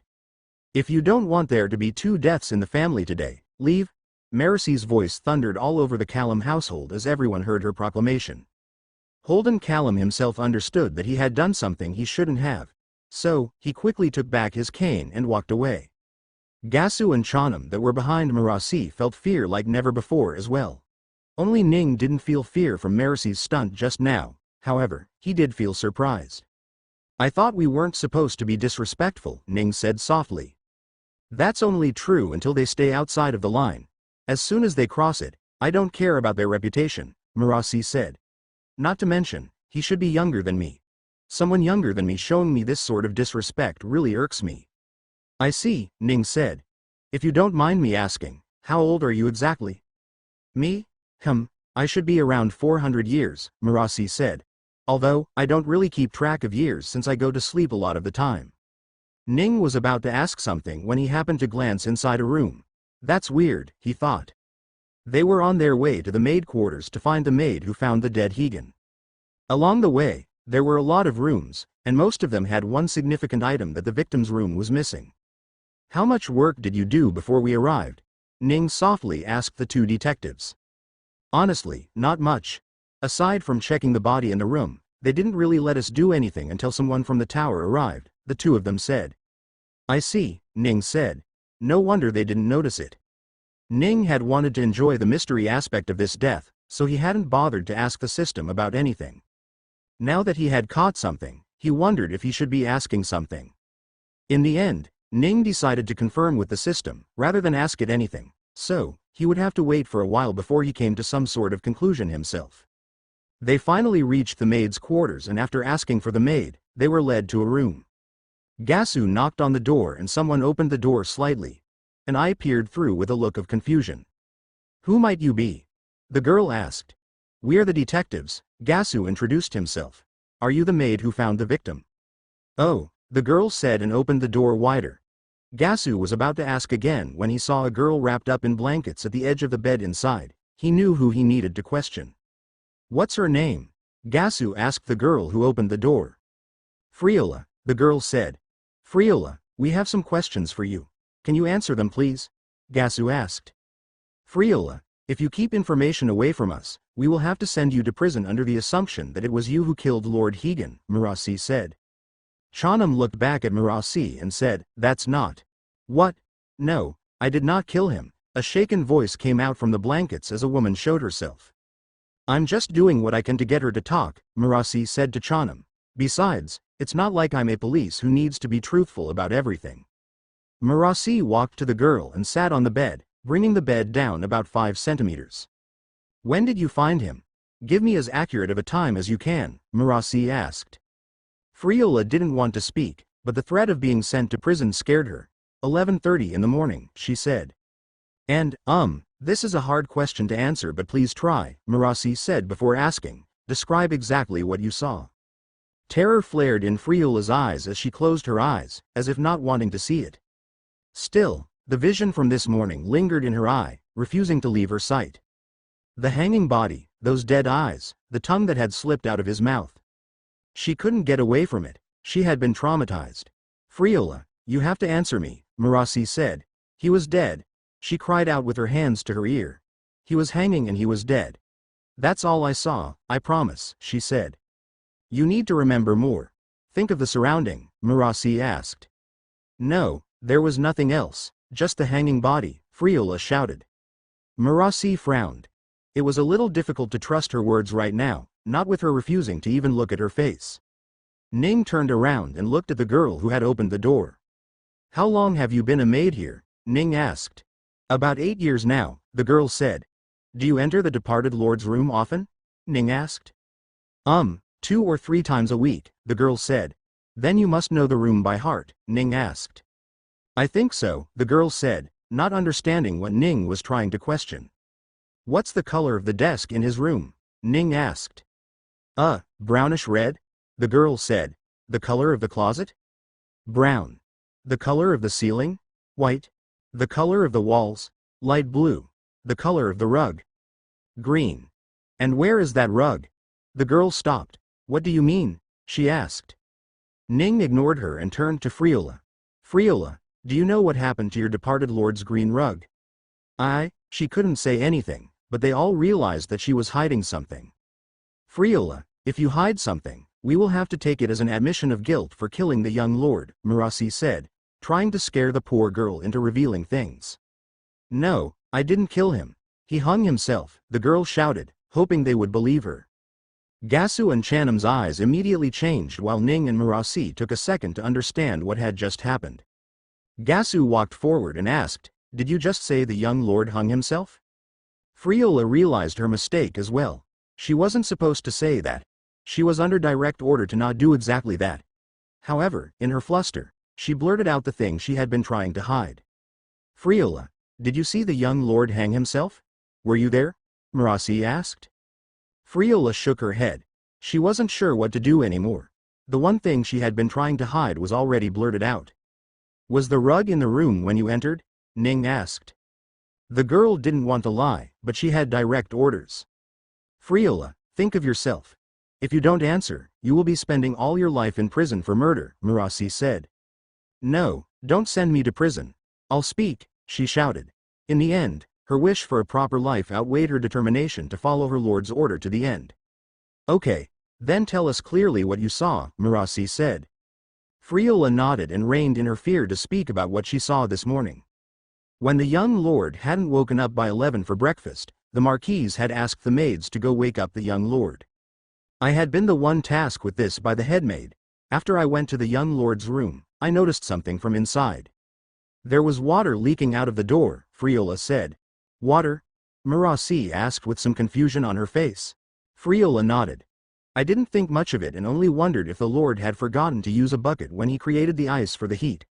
However, when I saw that the door was unlocked, and opened it to call for him, I found him, dead. What about the rug? Ning asked. The rug was soaked with water. So much so that it overflowed out of it, Friola said. Ning got a sense that he understood what had happened, and the rug was directly under him. Yes, Friola said. I see, Gasu said. So it was a suicide, Chanam said. No wonder you guys couldn't find a stool or chair. Lord Hegan seemed to have used a block of ice as the stool, Marasi said. That settles it then. Lord Hegan hung himself around midnight, Gasu said. Marasi and Ning couldn't help but nod. All right, let's leave the poor girl. We will go and find the rug, then make a report, Gasu said. Ning and Marasi decided to leave as well. They left the girl and walked out of the room. I will go with you guys, or Callum will not treat you like people, Marasi said, which the two detectives were thankful for. Ning, behind the three, walked with a slight smile on his face. He was a little proud that he caught the clue that led to the findings. The missing rug. Oh right, system. Was I correct? Did Hegan Callum kill himself? Ning asked. Ning stopped. Now that was interesting. I was wrong. We were all wrong, Ning thought. This wasn't the case of a suicide, but a murder? All evidence lead to suicide. Or, it could be made to lead towards suicide. Guys, can we stop for a second? Ning asked. The three of them stopped and turned around. What's wrong? Marasi asked. Let's think this through for a second, okay? Let's say, this wasn't a suicide, but rather a murder. Could the evidence we have found be helpful in that assumption? Ning asked. Not really, Chanam said. I don't see how there is any. Actually, there is something that has been bothering me for a while. Let's go check the rug and maybe we will find something out, Gasu said and went to find Lord Callum. Under Marasi's order, he reluctantly asked one of the butlers to lead them to the rug outside. This is the one, the butler said, pointing to a green rug, amongst many other clothes and curtains hanging in the drying wire. It's dry, Ning said with confusion. Wasn't it supposed to be wet? It's only dry on that side due to the sun on this side. It's still wet, the butler showed the other side that was traces of water on it. Thank you, Marasi said, sending the butler away. So, what was it that bothered you, Gasu? Ning asked. Yes, here's the thing, okay. We thought that he hung himself by standing on a block of ice, right? That doesn't make sense to me, Gasu said. If you were to hang yourself, why not do it on a chair? Why make an entire block of ice big enough to handle your weight? That would take hours to melt, and even if it was small enough, it is still the not ideal thing to hang yourself on, is it? Now that you say that, that is weird, Chanam said from the side, but maybe he just had the ice lying around. You know how these rich people are. They always have either themselves or others to make ice for themselves. For someone not wanting to live, creating an entire block of ice would take too much concentration and ether. That just seems wrong, Marasi said. Suddenly, Marasi's eyes shifted as she looked up in the air. Down here, she shouted, and a figure swiftly flew down towards her in a uniform of white and purple. What's the news? Marasi asked the newly arrived Alekor. Captain, I just listened to the crowd for a few minutes, and I have to say, Marquis Callum, not the best of reputations. What sort of bad reputations are we talking about? Marassi asked with a curious look. Random bouts of anger and disdain towards commoners. Highly competitive nature even around things that didn't need competition. If a shop were doing rather well and he didn't own the shop, he would either buy the shop from the owner or try to create one of his own that did the exact same thing. If that didn't work, he would use his influence to slowly drive customers away from those shops. And there's of course the unlikable personality where he thinks himself above all. There are rumors that he has beaten people, but since he is a marquis, no one really dares make claims against him directly, Alekor said. Ning was quite surprised. It hadn't even been half an hour since they had arrived in this city, and Alekor had already gathered so much information. So, considering all that, the citizens are rather elated that the Marquis is suffering right now, Alekor said. Geez, that's quite bad, Ning said softly. Did the dead son have a similar reputation too? Not really. People are talking more about the Marquis than the dead son surprisingly. They really hate the Marquis, Alekor said. So, he's morally and ethically a bad guy, but there's nothing legally wrong that he's done, right? Marassi asked. Well, he might have, but as of yet we have no evidence, Alekor said. Do you guys believe that this was an act of vengeance from someone who was wronged by the Marquis? Chanam asked. That's my theory at least, Marassi said. Well, it's not a completely baseless theory, Gasu said, thinking to himself. Ning nodded to himself and turned around to look at the green rug again. If not for this rug, they would have never gone anywhere. He had, Ning squinted his eyes and suddenly his vision magnified. He got closer to the rug and picked up something. A long strand of hair, around 40 centimeters long, was stuck on the rug. A woman's hair, Ning said with a surprised voice. He brought the hair to the sun and saw the reddish light shine through it. A red-haired woman, Marassi said with surprise. She turned around to the two detectives and asked, was there any mention of the young lord having a wife? The two detectives shook their heads. Girlfriend? Mistress? Anyone? She asked. I don't think so, Gasu said. We can go back and ask. This might also be a maid's hair. Marassi nodded. Alekor, go out and listen for any information about the young lord's affairs, she said. Yes, Captain. Alekor turned around and flew back towards the sky, and soon disappeared as a veil of light wrapped around him. Let's go back and ask some more questions, Marassi said, and they all went back inside. Gasu went to find a woman in the house with a head full of red hair. Chanam went back to the crime scene to see if he could find anything else he might have missed. Marassi and Ning went to question Callum in the lounge area. Tell us, did your son have any woman in his life? Marassi asked. No, Callum said. Maybe he would go to fuck some whores from time to time, but he wouldn't dare bring home any women here. He and Marquis' son's daughter have been engaged ever since they were little. Well, your son did bring some woman home, or at least her hair, seeing as there is no maid in your house with red hair, Marassi said. Callum grumbled but said nothing. Do you know where your son was yesterday? She asked. Callum shook his head. He went out during the day and came back in the evening. I do not know what he did during that time, he said. Marassi nodded. She would now have to go and look for Captain. Ning called Marassi, who turned to look at him and saw a weird look on his face. What's wrong? She asked before turning, and her eyes narrowed too. In the hallway stood a young woman in her 20s. She wore a flowery dress with a sun hat and had her hands behind her, grabbed by a single of Mercy's hands. Mercy? Where'd you find her? Marassi asked in surprise. Outside, Mercy said simply. Alekor met me along the way and told me that he was going to look for more information as well as a woman with red hair. When I came to the manor, I saw her fidgeting outside, going back and forth, so I caught her and brought her here. For some reason, she isn't struggling at all, so she might be the one you're looking for, right? Mercy asked. Not struggling. That was certainly an admission of guilt, but why the guilt? What's your name, girl? Marassi asked. Rina, the girl said. Your full name? Marassi asked. The girl's eyes changed and she glared at Marassi. No, she glared behind her, at Callum. Rina Gafter. Daughter of Damien Gafter, she said with hatred in her voice. Ning didn't have to turn around to see that Callum's face had gone dark. Was that anger, or fear? Did you know the late young Lord Hegan? Marassi asked, looking at the red-haired girl. The girl nodded, not a speck of the hatred in her eyes lost as of yet. How did you know him? Marasi asked. We were in a relationship, the girl said, tears welling up in her eyes. Lies.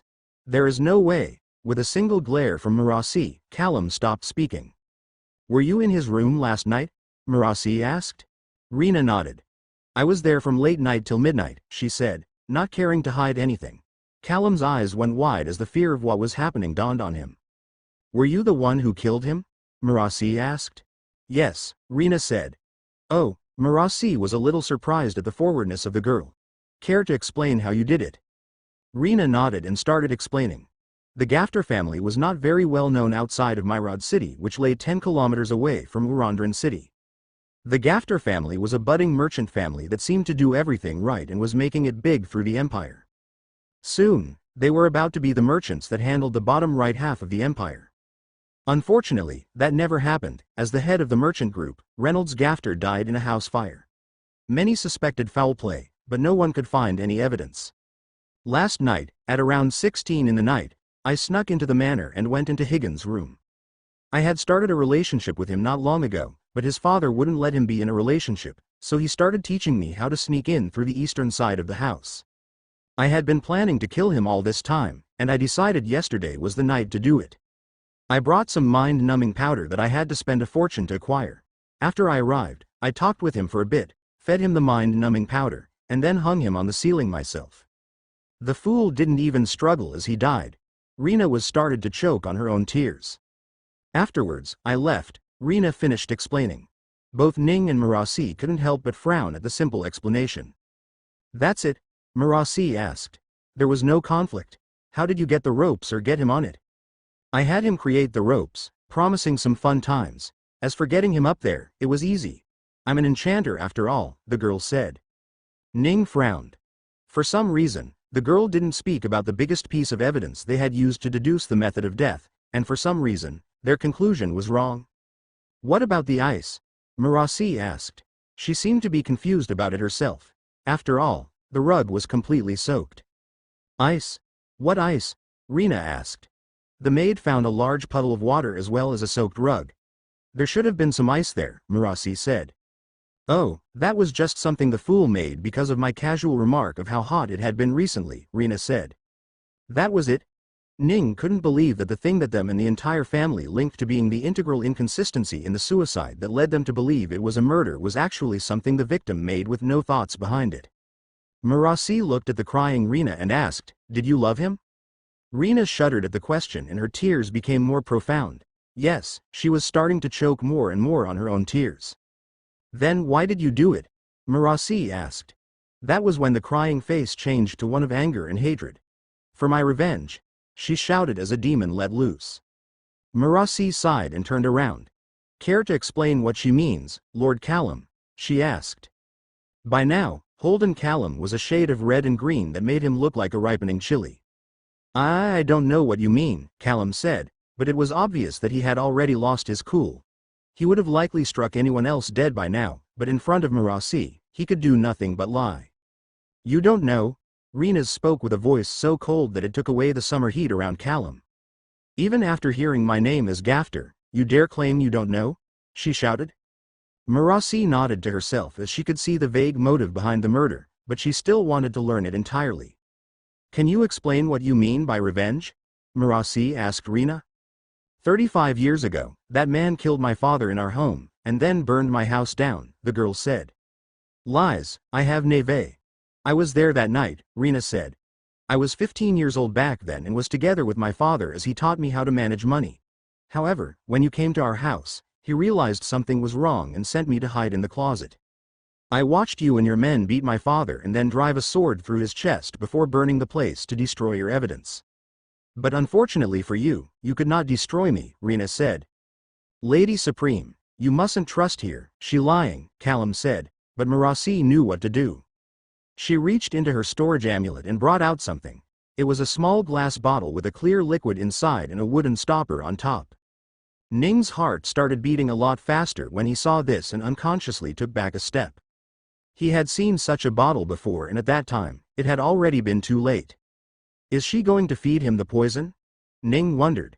That was a little bit drastic of a measure in his opinion to get answers. What I have here is a truth potion. You will drink this, and I will ask you some questions, Murasi said. Immediately, Callum freaked out. No, no, he said. You have no say in this. Maris connected the two spaces between the potion and Callum's stomach. Then, the contents of the potion vanished onto his stomach. Within the next 5 minutes, he revealed every bit of information he had been hiding. When asked what crimes he had committed by now, there was a lot that he blurted out. He had really been going under the radar all this time by getting help from powerful people with no affiliation. The normal police can't handle him, Murasi said. You said you can teleport, right? Take him back to the headquarters and have someone with enough authority deal with him. Then Murasi shook her head.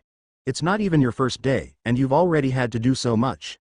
Sigh, take some rest after this. Okay, Ning said. Then, he grabbed onto the marquise and opened a portal before vanishing away. After handing the marquise over to a group of people capable enough to handle him, Ning found his way to a location on some 50th floor where he was to stay. He couldn't believe that he was given a place in the tower so high. Do all new recruits get this, or is it only me? He wondered. It had to be only him. After all, he couldn't imagine someone else being given an entire northern wing of the 52nd floor. The room inside was apparently very big, and only a floor or two higher was where the Supreme's rooms were. Ning was now considered the 5th most important person in the tower, at least to the ones that knew about his importance. To everyone else, he was just a new recruit that Murasi took away. Ning opened the door to his room and entered. As soon as he was inside, he spun around immediately, ready to fight as someone was already in the room. You're finally here, Alexis spoke while sitting on the sofa, looking out into the distant horizon. You scared me, Ning said. When did you return? Just now when you were opening the door, Alexis said. You've done well in achieving what you have. We might even be able to change the plan now thanks to your new influence. Change plans? Ning asked. Aren't I still going to have to beat Perry? Not if you can come up with some other methods of helping the world become a better place for those that have never seen it. The divide due to ether has always lasted for too long. While you did help the world a bit when you claimed to be my apostle, you also sowed chaos, which you will have to quell. The ether liquid has done this a bit, but there are still people who you have given the will to fight back, and they are using it to be the thing they hated the most. If you can, please come up with a solution sooner. At the rate things are going, I hope to be there to see the world become peaceful when I disappear. Alexis sat quiet, looking out of the window. How long do you think you have? Ning asked. Not very long, Alexis said. Maybe 3 weeks worth of time in total. If I disappear from time to time, I can extend it to 3 years, but that is just hopefulness for now.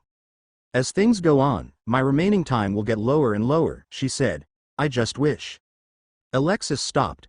I'll talk to you later. Then she vanished. She didn't vanish like an ether user having the light wrap around them, or an ether user opening a portal. Instead, she simply vanished like Ning did when he teleported. Ning looked around in confusion, wondering why she left just like that. Suddenly, he heard a knock on the door. Damn, I was barely going to rest too, Ning thought with an annoyed look, but quickly hid it before going to open the door.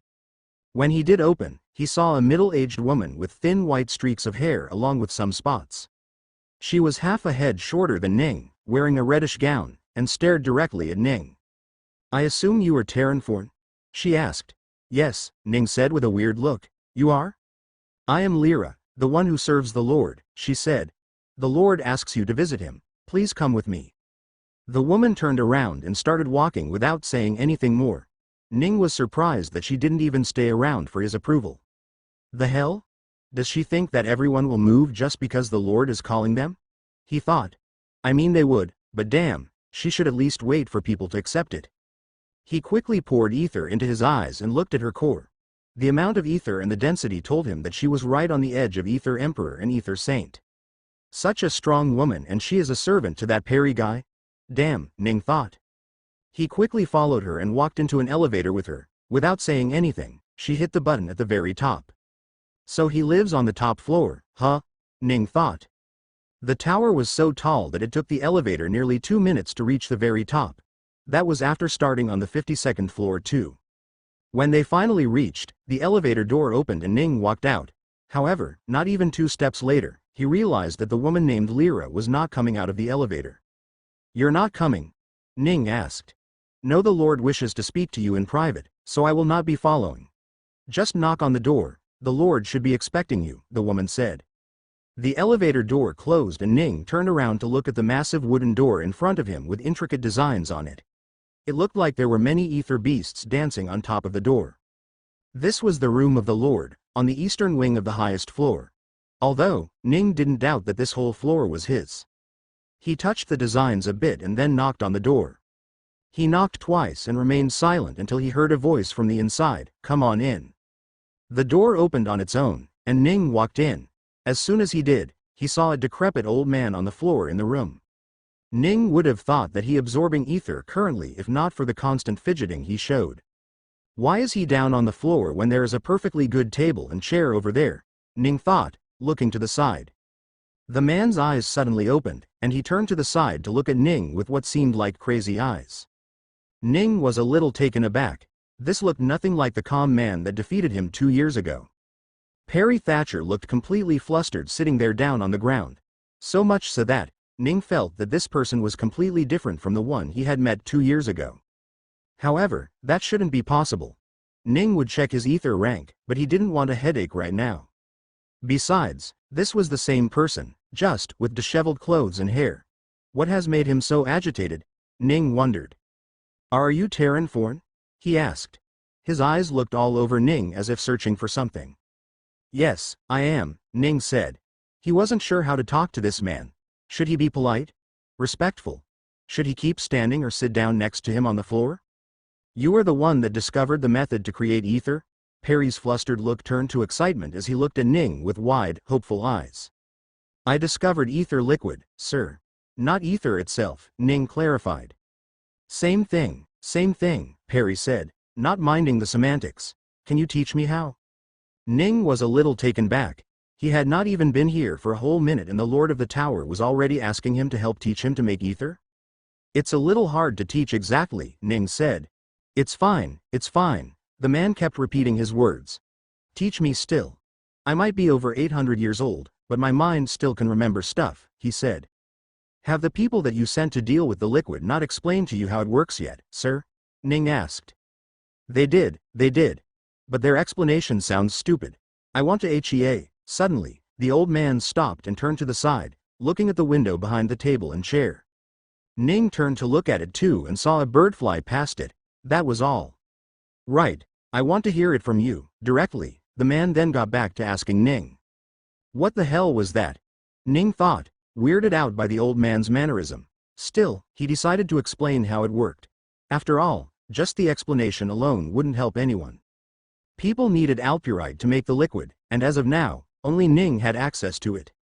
So, he went on to explain how alpurite and pure, distilled water mixed together at a certain ratio could be used to absorb ether from the surrounding, and turn itself into the ether liquid that everyone was familiar with.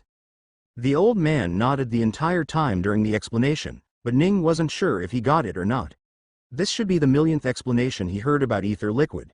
He has to have got it right? Ning thought.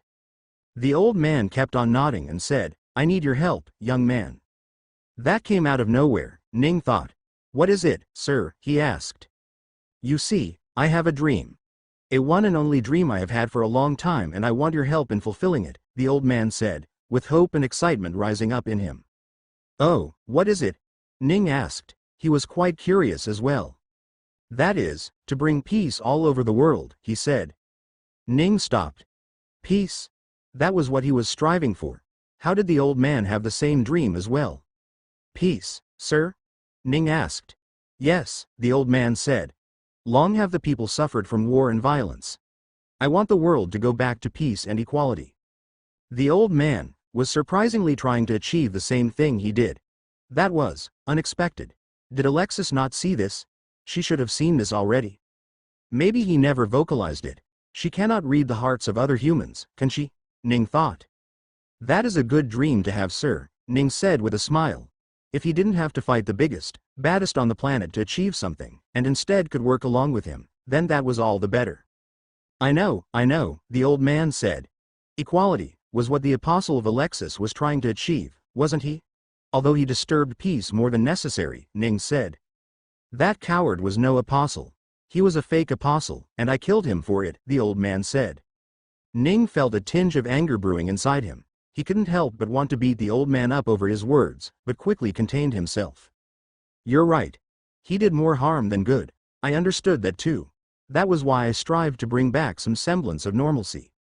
I wanted to find a way so that in major locations where the previously oppressed were fighting back, people didn't bring danger to everyone due to the newly awakened ether skills of theirs, Ning said. I was sure that gaining the absorption techniques would make some people steer towards the wrong path, and to avoid that bringing any harm to the existing peace, I tried to find something. Fortunately, around that time I discovered how to create the ether liquid, and managed to bring some semblance of order to the world after the disorder the fake apostle, left behind, Ning said. The old man was starting to get agitated more and more. He didn't stop Ning, but his talk had gone on for a little too long for him. So, I want to help you bring back peace and equality to the world, Ning said. Right. And for that, I will need a lot of ether. How much can you prepare? The old man asked. Ning felt a little puzzled. Sir, how will you bring back peace with ether, no matter the amount? He asked. Of course, I will take in all the ether and get stronger. Once I'm strong enough, I will be able to rule the world like a god, and no one will dare do anything that I deem unlawful, bringing back peace to the world. Also, since everyone will be beneath me, they will all be equal no matter who, the old man said. Ning stopped for a moment when he heard the old man. Sorry, what? Ning wondered for a few seconds if he heard it wrong. Then the next few seconds he looked at the old man's face, expecting him to burst out laughing, saying that it was a joke. However, even as seconds passed, the old man's face showed no change. Silence hung in the air for a moment and Ning finally spoke again. You want to bring peace, through fear? He asked. Yes, that is the only way peace can be achieved. The old man stood finally for the first time since Ning had come to his room. He walked towards the window and stared out of it. Look at them, those insignificant specks. Every day, they live in fear that something bad will happen to them. They don't know it themselves, but they fear it. They fear that someone will steal from them. They fear that someone will hurt them. They fear that someone will kill them. They won't say it if you ask them, but deep down they know that they fear it. And as long as that fear remains, true peace will never arrive in this world. That is what I want to change. When I use the ether you make and take it, I can use it to make the ether tower the greatest thing standing in the world. When the tower becomes the true law of the world, everyone will know peace. Ning felt both horrible and horrified. This man wanted to create a totalitarian world where the tower was the true power, and everything was beneath it. What about kings and nobles? Didn't the tower make an alliance with them previously? Ning asked. You know that? I didn't know you came from a noble family, the old man said, not really giving a thought to the fact that Ning knew this. Yes, the lord of the tower that was before the one who I replaced made a decision to bring peace in the world. Getting rid of the ability of the common folks to use ether was what they believed was necessary to create a peaceful world, and they did, to a certain degree. But the world was never peaceful. The weak got oppressed every day while the strong kept getting stronger. Crimes were happening everywhere while the police could do nothing about it. They tried to bring peace, but as a result, they brought inequality. Look at the world and how much hatred they have over the people who can't use ether. The divide between the ether users and the duds. The divide between the rich and the poor. The divide between the nobles and the commoners. Is that what peace is? Those idiots, the old man said. I heard you brought a nobleman in the tower today, for some crimes he committed. Did you see how differently the nobles think of themselves when compared to the common folks? Where is the equality in that? How is there peace in that? Ning was having a hard time refuting the old man's words. It was true that what the tower did over 1,000 years ago was a failed attempt at bringing somewhat of a peace to the world, but they instead create a massive inequality amongst the people. He knew that if the old man turned the tower into an absolute force, there was no one that could fight against them. After all, who in the world could ever fight against an underlord? But this method just didn't sit right with Ning. Suppressing people to bring fake peace was the same as drowning a man and calling him cleaned. Why do you need my help then? Ning asked as that had confused him. You should already be able to do that if you want to. The tower has enough of an influence over the world that the very day you tell them to go suppress everything everywhere, they will do it, Ning said. Yes, they will, and while it may take some time, we would certainly achieve what I want to, the old man said. Then, Ning asked. But that peace wouldn't last long, the old man said with a troubled look on his face. Why not?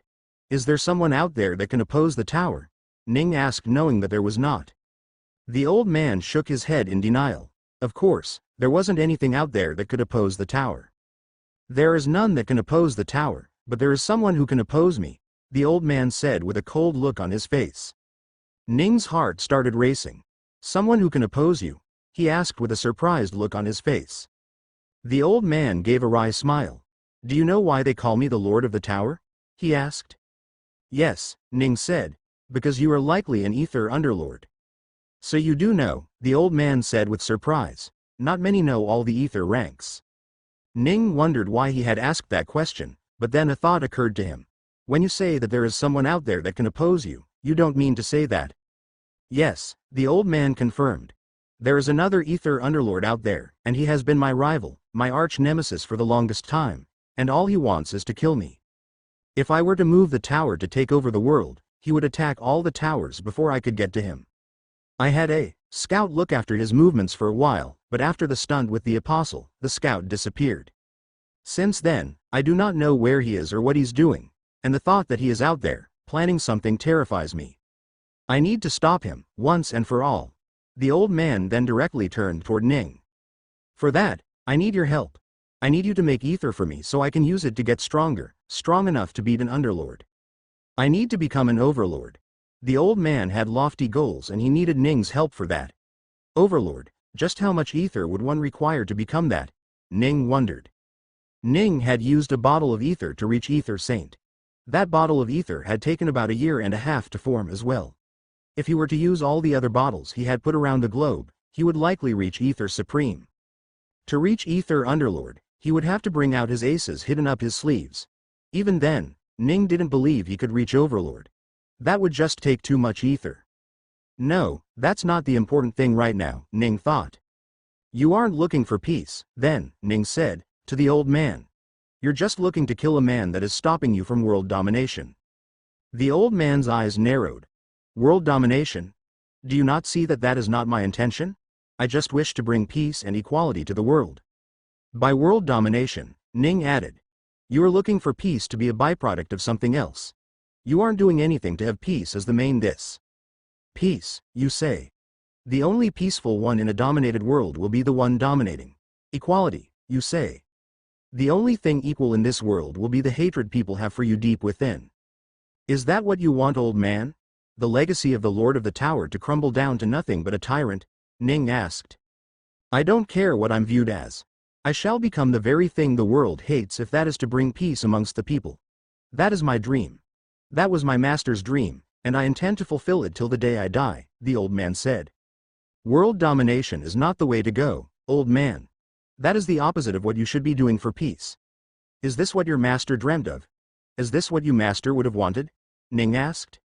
My master is dead. My master can no longer tell me what to do. I intend to do what I need to. I'm going to make my master proud, the old man said. Your master will just hate you instead, Ning said. Keep my master's name out of your mouth, the old man shouted, scaring Ning for a moment. The air rippled around him as if he was going to attack. You show no respect to me, youngster.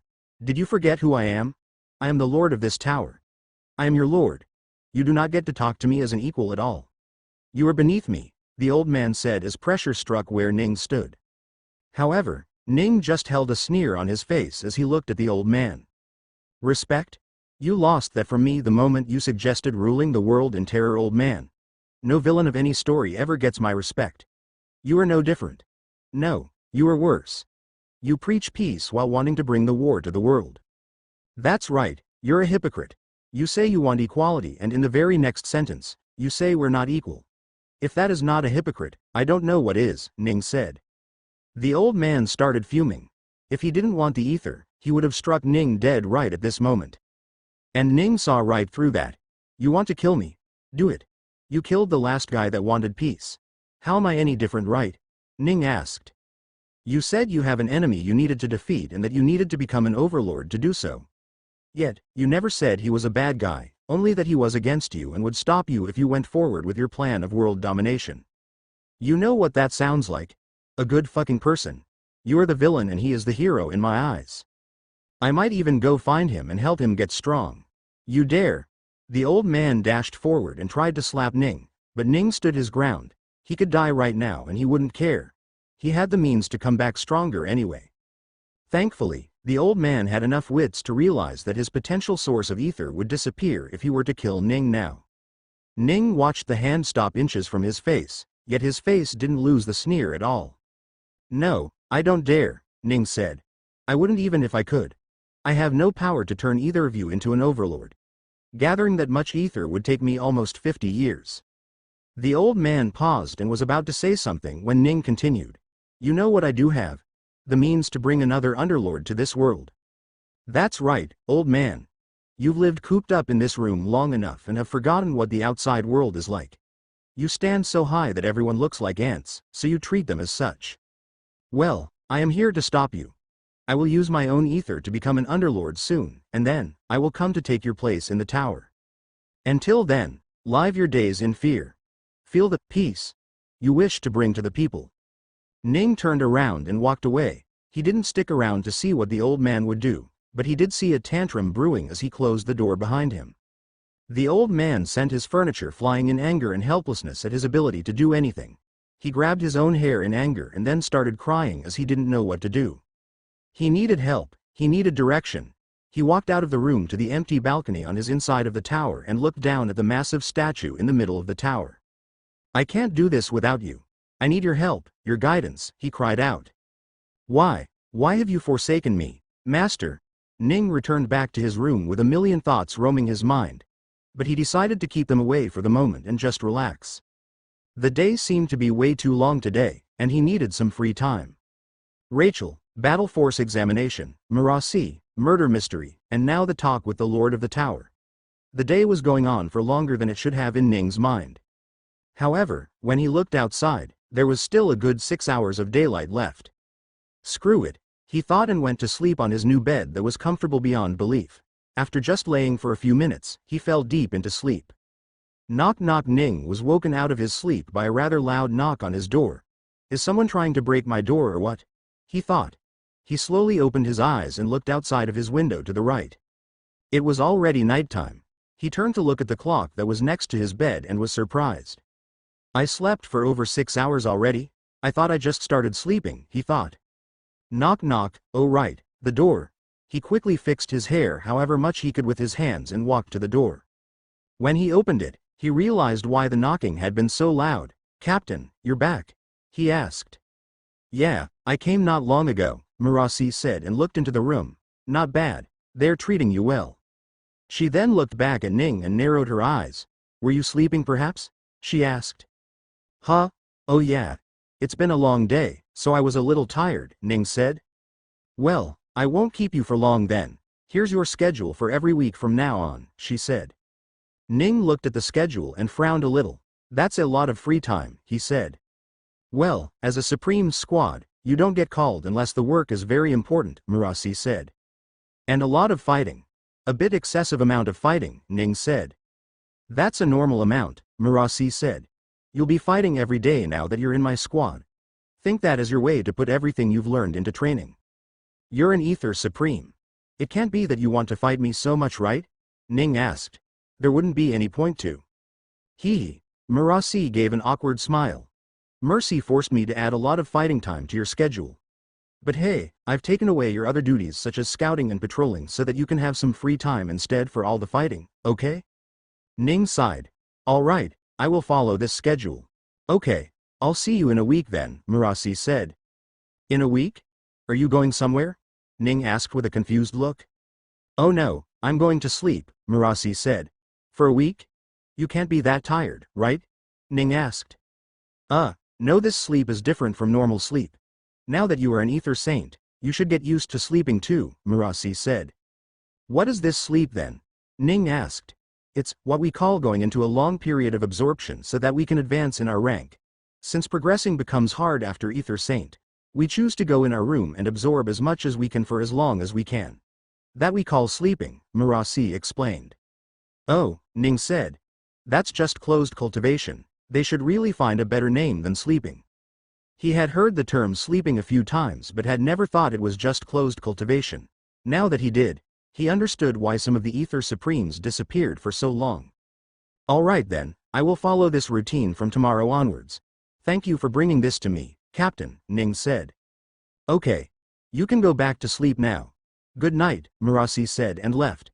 Ning smiled as he watched Murasi leave his floor and go towards the stairs instead of the elevator. He liked this girl. She was genuine and fun to be around. While her physique was terrifying, she was a sweet little girl in reality. Although, her love for battle was a bit too hard to handle. Ning made a wry face as he looked at the schedule in his hands. Wake up at 8 a.m. before the sun rises. Reach the training hall on the 45th floor by 9 a.m. Fight until 12 a.m. Free time until 15 a.m. Fight until noon.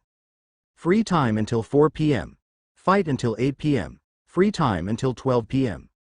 Fight until 15 p.m. Go to sleep. Repeat. That was all the routine said, and it would follow for all days of the week except the 5th. The 5th was fully free to do whatever he wanted to do. Well, that's quite a bit of freedom for sure, he thought. However, when he saw the fights, he frowned. 13 hours of fighting in a day with 36 hours, of which a normal human slept at least 10. Ning sighed and went back to the bed and fell asleep again. He woke up once again, his sleep done while the sky was still dark outside. It wasn't just dark because it was night. Ning could also see dark clouds with occasional lightning. Oh, is it going to rain? He wondered. He looked at the time and realized he had woken up a bit early. So, he sat on his sofa and watched the rainfall from the sky. On the 52nd floor of the tower, Ning was very high in the air, so seeing the thunderbolt and lightning so close to him was quite surreal to him. Lightning, he thought. I wonder when I am going to unlock that energy. Is it the next one perhaps? That reminded him. Hey system, how are Ely and the others doing? He asked. That was all Ning needed to hear really. I hope it won't take a very long time to reach them, he said. Crack. What?